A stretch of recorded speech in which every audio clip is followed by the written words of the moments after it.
They said the inheritance was divided fairly. I ended up with $500.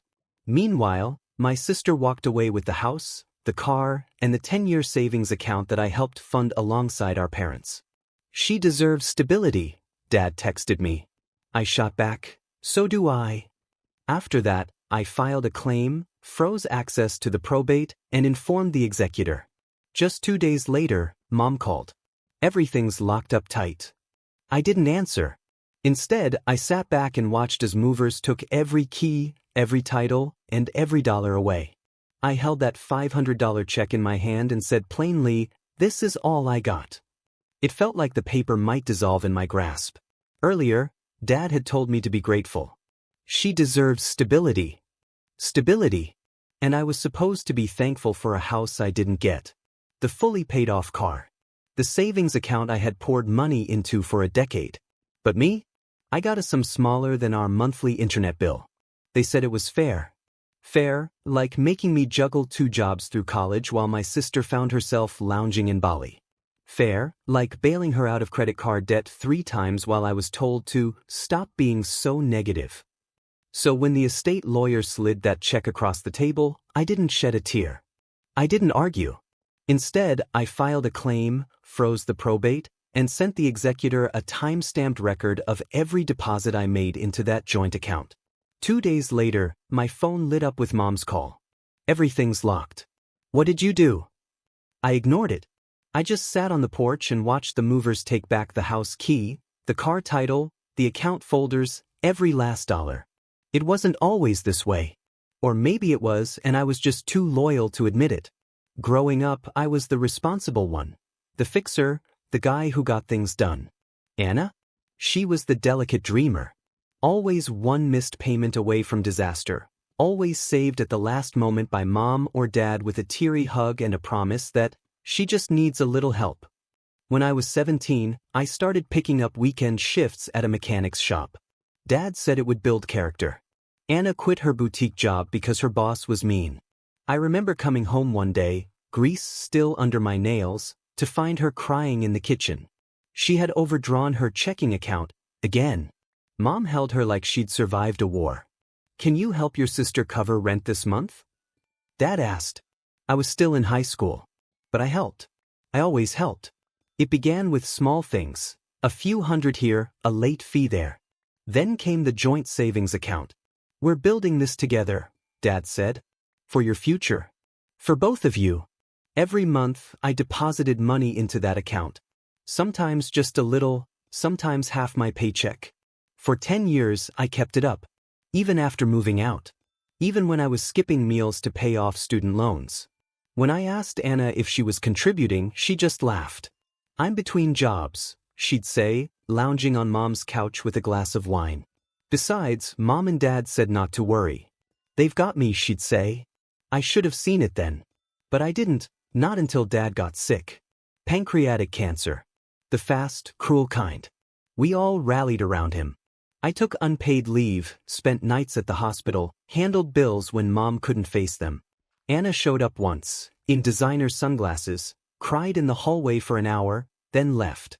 When Dad passed, I was holding Mom's hand. I arranged the funeral, sorted through the paperwork, cleaned out his closet. Anna picked the flowers and posted a black and white photo on Instagram with the caption, "He was my rock. Forever broken." She didn't cry at the funeral. But she did when the lawyer read the will. Not because she was surprised, but because she was pleased.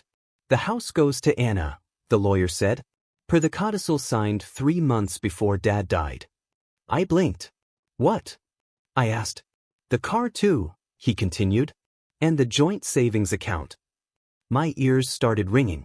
"Excuse me," I said louder. "I've been depositing into that account for 10 years. "Your name was removed 6 weeks ago," the lawyer said, sliding a printout toward me. 6 weeks ago. When Dad was too weak to stand, someone took my name off that account. "Probably a clerical error," Mom said quickly, avoiding my gaze. My hands trembled. I looked at Anna. She didn't look ashamed. She looked victorious, as if this was her coronation. "You're doing fine," Mom said. "She needs stability." "Needs stability?" I snapped. What do you think I've been doing for the last 10 years? Building castles in the sky. That was the moment I understood I was never really their child. Not truly. I was their foundation. Their emergency hotline. And now that Dad was gone, they didn't even bother pretending anymore. Anna got everything. And I got a $500 check. That night, I went home and couldn't sleep. I just sat there, staring at the ceiling as memories washed over me. The time I gave up a job interview to drive Anna to urgent care when she'd twisted her ankle, hungover.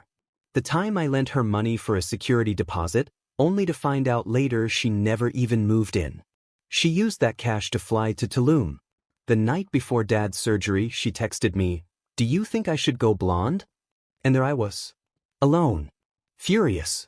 But more than anything, because this wasn't about money anymore. It was about respect. Or, more accurately, the absence of it.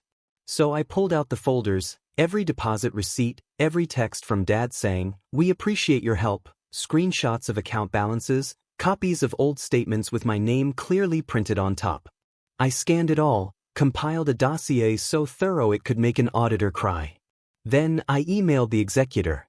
I attached every single document and wrote just one sentence. I dispute the disbursement and am filing a formal claim. An hour later, probate access was frozen. I expected silence, maybe an official email. What caught me off guard was the phone call at 7:14 a.m., 2 days later. It was Mom. "Everything's locked," she said. "What did you do?" Her voice wasn't sad, it was angry. Like I'd stolen her money. I took a deep breath. I filed a claim. "I'm disputing the will."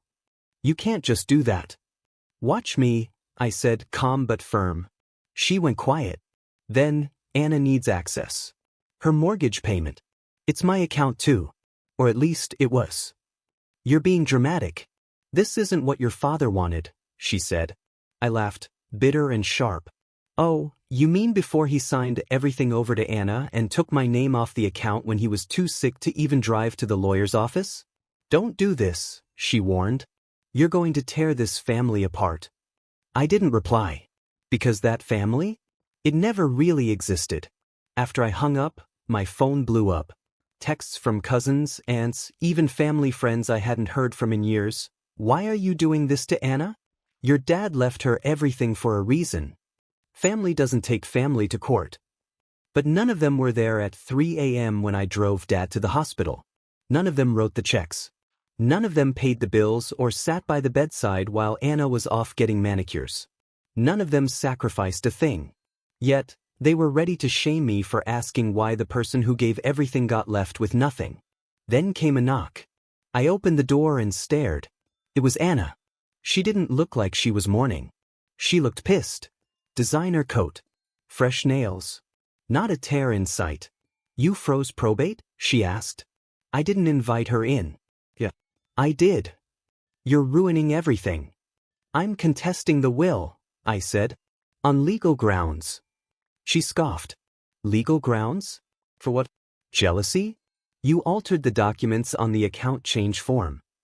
Her face froze. "I have the originals," I said. "The bank verified the documents.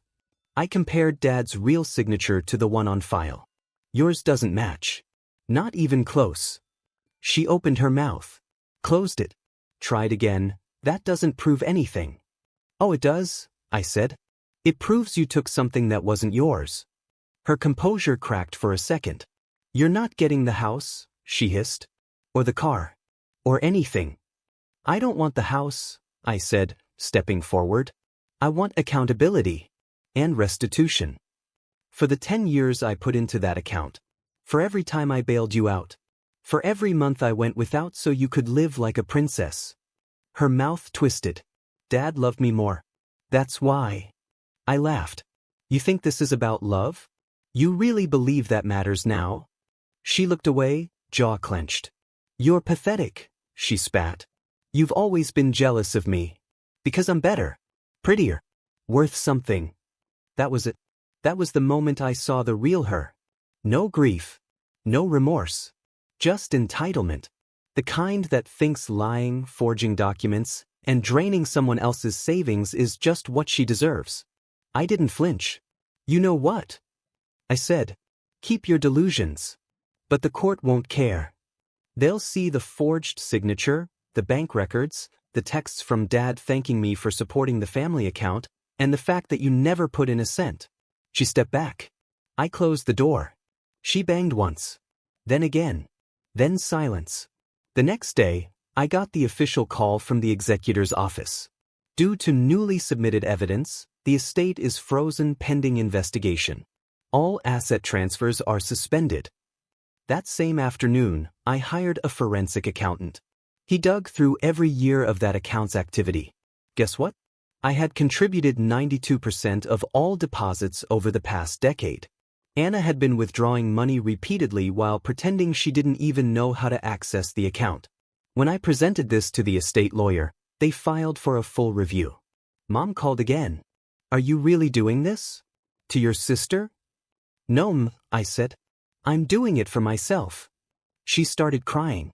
I didn't hang up. I just let her cry. Because for once, I wasn't the one apologizing. I wasn't the one sacrificing. I wasn't the one staying silent to keep everyone else comfortable. A week later, movers showed up at the house. Court order, they said. All property is held in escrow pending the ruling. Anna stood on the porch screaming at them, waving her arms, trying to stop the team. But it was done. They took every key, every title, every dollar. And I watched. 3 days after I froze the estate, the calls started. First Mom, then Anna. Then a flood of flying monkeys from every branch of the family tree. You made your point. This isn't like you. You're grieving. You're not thinking straight. No one asked what they had done. No one wondered why the stable son finally snapped. I wasn't grieving Dad anymore. That ended the moment I found out he left me $500. I was grieving the truth. That I'd spent my whole adult life being the family's invisible backbone. And the moment I stood up straight, they all screamed that I'd grown too tall. The court date was set for 9 a.m., 2 weeks later. I showed up at 7:40 with a messenger bag packed with receipts, sworn letters, bank logs, even texts between Dad and me where he thanked me for funding the family account. Anna walked in at 8:55, dressed like she was headed to a fancy real estate pitch. Expensive coat. Sunglasses inside. A smile so thin it could cut glass. When she walked past my table, she didn't even look me in the eye. Just muttered under her breath, I always knew you were a snake. I didn't flinch. Snakes shed their skin. I was done wearing mine. The hearing went fast. Brutal. My lawyer laid out the financial records for the judge, going through every detail, line by line. Every single monthly deposit I made into what they called the Joint Family Future Fund. Every zero from Anna. Every suspicious withdrawal. Spa days. Shopping sprees at boutiques. Plane tickets. Thousands blown on something called the Goddess Mindset Retreat in Sedona, where Anna apparently reclaimed her ancestral feminine energy. Paid for with my hard work. The judge stared down at the spreadsheet for a long beat, then looked up at Anna's lawyer. Do you dispute any of this? The lawyer cleared his throat, adjusted his glasses. My client believes her father intended for her to have these assets. Believes, the judge echoed. Then he turned to me. Do you have evidence of a different intent? I nodded and pulled out a worn envelope. Dad's handwriting. Dated just 3 weeks before he died. Inside was a letter, real, honest, raw. If you're reading this, something went wrong. I didn't change anything. I didn't take your name off the account. I never rewrote the will. That wasn't me. I trusted your mother to handle things. Maybe I shouldn't have. I handed the letter over. The courtroom was silent as the judge read it aloud. The only sound was Anna's breath growing louder, shakier. Then he said, I am suspending the revised will. Based on the financial evidence in this letter, the court finds credible indication of undue influence and potential fraud. Anna gasped. Fraud? That's not. This is not your inheritance if it was stolen, the judge interrupted, not even blinking. But that wasn't the end. Just as the session was about to end, my lawyer handed over one last file, a forensic analysis. The signature on the revised will? A copy. digitally lifted from a 2014 medical form Dad signed at a clinic. Inserted into the will using basic editing software. A pixel-perfect match. The judge slammed his gavel once. The estate is reverted to its original structure. Assets to be divided equally. Restitution of $46,700 owed to the plaintiff. And this case is referred for further investigation. Outside the courthouse, Anna waited. Arms crossed, rage burning behind her mascara. You think this is justice? You think you're the hero? No, I said calmly. I think I finally stopped being your fool. She stepped closer. You were always jealous. That's why you're doing this. Because Dad loved me more. I looked at her and saw everything so clearly. No guilt. No shame. Just pure entitlement. As natural to her as breathing. He didn't love you more, I said. He just couldn't say no to you. The story broke online the next day. Someone leaked the case summary. Headline: Son freezes estate after $500 inheritance uncovers years of fraud. It blew up, not because of me, but because people know that story. The quiet sibling. The dependable one. The one who never asks for anything until there's nothing left. I started getting messages from strangers. One man wrote, "Your story gave me the strength to finally say no to my sister." A woman said, "I funded my mom's mortgage for 12 years. Never got a thank you. You're not alone." That's when I realized, this wasn't just personal anymore. It was universal. Then came a plot twist I never saw coming. A private email, from someone I hadn't spoken to in years. Jason. Dad's old friend. A guy I remembered from backyard barbecues when I was a kid. He wrote, "I knew your dad better than almost anyone. And I think there's something you should know." Attached was a scanned letter, dated 6 months before Dad died. Signed, witnessed, stamped. A draft of a trust that was never filed. One that split the estate evenly, but included a clause. If either child is found to have acted in bad faith, manipulated funds, assets, or relationships, her share shall be reassigned. Jason found it while helping clean out Dad's storage unit. A file box labeled, "Just in case." Turns out Dad wasn't blind. He just didn't know how to stop the train once it was moving. His lawyer tried to keep her out of jail. Didn't work. Probate fraud is serious. Mom was next. Her voice on a leaked voicemail sealed it. He doesn't need to know the details. Just smile and say it's what Dad wanted. They were charged as co-conspirators. No trial yet. But their reputations? Burned to the ground. Family dinners canceled. Friendships dried up. The golden child's shine? Gone. I took my share of the estate and donated part of it to a scholarship in Dad's name. For kids who work 2 jobs and still get ignored. The rest? I bought a home. Modest. Quiet. And I framed that letter. The one where Dad said he never meant to hurt me. Because in the end, that was the only inheritance that really mattered. They say closure comes softly. A warm conversation. A deep breath. A hand to hold. They lied. My closure came with subpoenas, restitution orders, and a judge declaring I was the rightful half-owner of everything they tried to bury me under. My closure came loud. It left behind a silence so pure, so clear, it felt like stepping out of a burning building and realizing you can finally breathe again. After the ruling, Anna disappeared. Not legally, she was still bound by the court's decision, but she left town. She shut down her social media accounts. Ghosted all the friends she used to flaunt her perfect life in front of.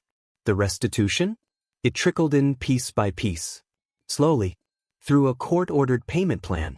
Every time money hit my account, I smiled. Because it wasn't just cash, it was proof. A ledger marking justice served. The house sold 6 weeks later. Half the proceeds went to me. I used that to buy a small place. Modest. Quiet.